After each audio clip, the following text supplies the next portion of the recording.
آپ سے اس حوالے سے مزید بات کریں گے۔ صورتحال یہ ہے کہ ارشد شریف صاحب کا جو جسد خاکی ہے وہ پاکستان پہنچا دیا گیا ہے۔ 1:05 پر یہ فلائٹ تھی جو کہ لینڈ کی، قطر ایئر لائنز کی جو فلائٹ تھی وہ آئی، اور اس کے بعد ان کے جسد خاکی کو اس وقت ہسپتال منتقل کیا گیا ہے، قائد اعظم انٹرنیشنل ہاسپٹل۔ لیکن کیا مناظر جو دیکھنے کو ملے شاید وہ لفظوں میں کبھی بیان نہیں کیے جا سکیں گے۔ لوگ جوک در جوک امٹ کر آئے، ہاسپٹل کے باہر بھی، اس کے علاوہ ایئرپورٹ کے باہر بھی، اور ان کے گھر کے باہر تو 2 دن سے صورتحال کا سامنا اس وقت دیکھنے کو ہمیں مل رہا ہے۔ لوگوں کی ایک بڑی تعداد تھی، وہ لوگ جو کہ ارشد شریف صاحب کو جانتے تھے یا نہیں جانتے تھے، لیکن صرف اس لیے کہ ان کو یہ پتا تھا کہ ارشد شریف صاحب سچ بولتے ہیں، پاکستان کی بات کرتے ہیں، پاکستان کے لیے بات کرتے ہیں، اور ان کی قربانی بھی پاکستان کے لیے ہی ہے۔ اسی لیے وہ ان سے اظہار یکجہتی کرنے کے لیے، ان سے والہانہ محبت کا اظہار کرنے کے لیے وہ امٹ کر آ گئے۔ اسلام آباد میں اس وقت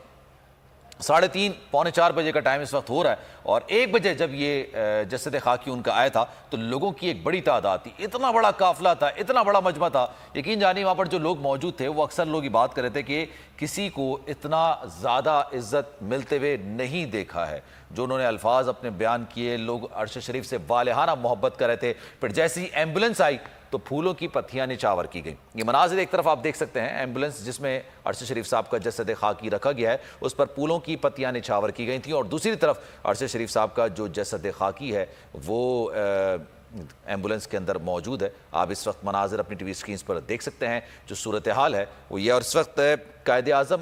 انٹرنیشنل ہاسپٹل میں ان کا جسد خاکی موجود ہے۔ اہل خانہ کی جانب سے ایک بڑی خبر نکل کر سامنے آئی۔ اہل خانہ نے اس بات کا اصرار کیا ہے کہ ان کا پوسٹ مارٹم دوبارہ ہوگا۔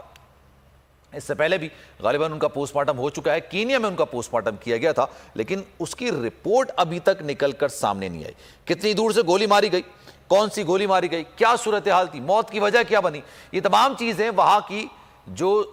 صورتحال ہے وہ وہاں پر زیادہ تر صحافیوں کی طرف سے پتہ چل رہی ہے، ورنہ پولیس اور حکومت کی جانب سے موقف میں بار بار تبدیلی لائی جا رہی ہے۔ پہلے کوئی کہانی سنائی جاتی، پھر آدھے گھنٹے بعد پھر دوسری کہانی سنائی جاتی، 2-3 گھنٹے بعد پھر تیسری کہانی سنائی جاتی، اور چوتھی کہانی بھی ان کی جانب سے سنائی گئی۔ 4 کہانیاں کینیا کی پولیس، کینیا کی حکومت باقاعدہ طور پر بتا چکی ہے، آفیشل سٹیٹمنٹ دے چکی ہے۔ مسٹیکن آئیڈینٹی آخری ان کا ایک سٹیٹمنٹ تھا، اس میں انہوں نے کہا کہ جناب مسٹیکن آئیڈینٹی ہے، اور اس پہ انہوں نے معافی بھی مانگی، لیکن مسٹیکن آئیڈینٹی کی وجہ سے انہوں نے ایک گاڑی پر فائرنگ کر دی، اور فائرنگ بھی ٹائر پر نہیں کی،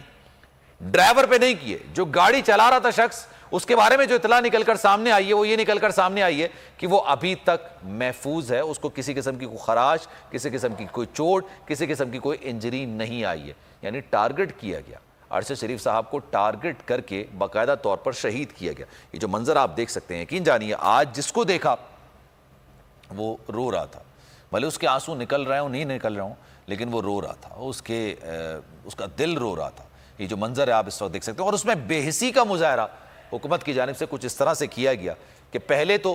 جو ڈی ایس این جیز ہوتی ہیں، جو کوریج کے لیے میڈیا ہوتا ہے، پہلے تو میڈیا ویسے بھی اس چیز کو زیادہ، صرف 2-3 چینلز ہیں جس کو اس کو کوریج دے رہے ہیں، ان کو بھی اندر جانے کی اجازت نہیں دی جا رہی۔ وہاں پر جو جرنلسٹ برادری موجود تھی ان کو بھی اندر جانے کی اجازت نہیں دی جا رہی تھی۔ پہلے کہا جا رہا تھا اس ٹرمینل پر آئیں گے، پھر کہا جا رہا تھا اس ٹرمینل پر آئیں گے، یہاں تک کہ ان کے جو لواحقین ہیں،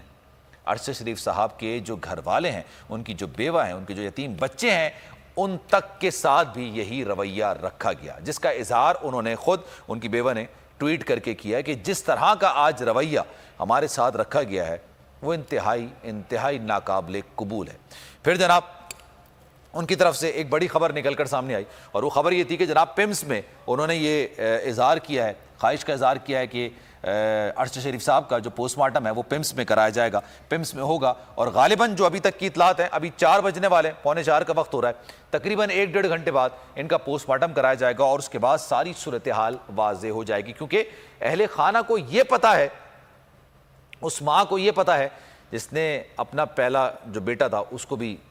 جو پہلا بیٹا بھی اس میں جا چکا ہے، شہادت میں ہو چکا ہے، اس وطن پر قربان ہو چکا ہے، اس دنیا سے جا چکا ہے، جب اس کو اپنے بیٹے کی، دوسرے بیٹے کی خبر پتہ چلی، بہت بہادری، بہت دلیری کا مظاہرہ کیا۔ ان کی صرف ایک خواہش تھی، اور وہ خواہش یہ تھی کہ میرے بیٹے کی جو تدفین ہوگی، جو آخری رسومات ہوں گی، وہ شایان شان طریقے سے، جس طرح کا وہ بندہ تھا اس کے شایان شان طریقے سے ہونی چاہیے۔ اب جناب ان کی جانب سے کہا گیا، ان کو یہ بھی نہیں پتا ان کو صرف یہ پتا ہے کہ ان کا جو لخت جگر ہے، ان کا جو بیٹا ہے وہ اس دنیا سے جا چکا ہے، شہید کر دیا گیا ہے، لیکن کس طرح سے کیا گیا یہ کینیا کی پولیس اور کینیا کی حکومت کی جانب سے تو بتایا گیا، لیکن وجہ موت کیا ہوئی یہ ابھی تک نہیں پتا چل سکا۔ 2 گولیاں ارشد شریف صاحب کو لگیں، جس میں سے 1 گولی ان کی موت کی وجہ بنی، لیکن ابھی تک پوسٹ مارٹم رپورٹ نکل کر سامنے نہیں آئی۔ کتنے بجے یہ معاملہ ہوا، کیا معاملہ ہوا، کتنے دور سے یہ گولیاں چلائی گئیں، گولی جو چلائی گئی وہ کتنے بور کی تھی، کس پولیس والے نے چلائی، یہ تمام چیزیں پوسٹ مارٹم کا حصہ ہوتی ہیں، یہ تحقیقات میں معاونت ثابت ہوتی ہیں۔ لیکن خیر، حکومت کی جانب سے ایک تحقیقاتی کمیٹی بھی تشکیل دے دی گئی ہے اور کہا جا رہا ہے کہ جناب تحقیقاتی کمیٹی تحقیقات کرے گی کینیا جا کر۔ لیکن سوال یہ پیدا ہوتا ہے، اکثر لوگ یہ سوال کر رہے ہیں، 24 تاریخ کو یہ واقعہ پیش آیا اور ابھی کب جے آئی ٹی بنے گی، کب جائے گی، کب کینیا میں جا کے تحقیقات کرے گی؟ یہاں پہ تو واردات کے اگلے لمحے تمام شواہد اور تمام ثبوت، تمام گواہ کو مٹا دیا جاتا ہے۔ اب وہاں پر جا کر کیا تحقیقات ہوں گی، پھر ان کے پاس کس حد تک کی اجازت ہوگی، ڈومین ہوگا کہ آپ جا کے کس سے تحقیقات کر سکتے ہیں، کس سے بات چیت کر سکتے ہیں، کس کے بیانات قلم بند کر سکتے ہیں، کیا معاملات ہوں گے، یہ تو جناب آنے والا وقت ہی بتائے گا۔ لیکن ابھی صورتحال یہ ہے کہ ارشد شریف صاحب کا جو جسد خاکی ہے وہ قائد اعظم انٹرنیشنل ہاسپٹل میں پہنچا دیا گیا ہے۔ تھوڑی دیر بعد، ابھی اس حوالے سے کوئی مصدقہ اطلاعات نہیں آئی ہیں کہ کتنے بجے ان کا پوسٹ مارٹم کیا جائے گا، لیکن یہ مصدقہ اطلاعات ہو چکی ہیں کہ ان کی فیملی نے اس بات کی خواہش کا اظہار کیا ہے کہ ارشد شریف صاحب کا پوسٹ مارٹم کیا جائے گا، اور پوسٹ مارٹم کے بعد واضح ہوگی صورتحال کہ ان کی وجہ موت بنی تو بنی کیا، اور پیمز میں انہوں نے یہ اظہار خیال کیا ہے کہ پیمز میں ان کا یہ پوسٹ مارٹم ہونا چاہیے۔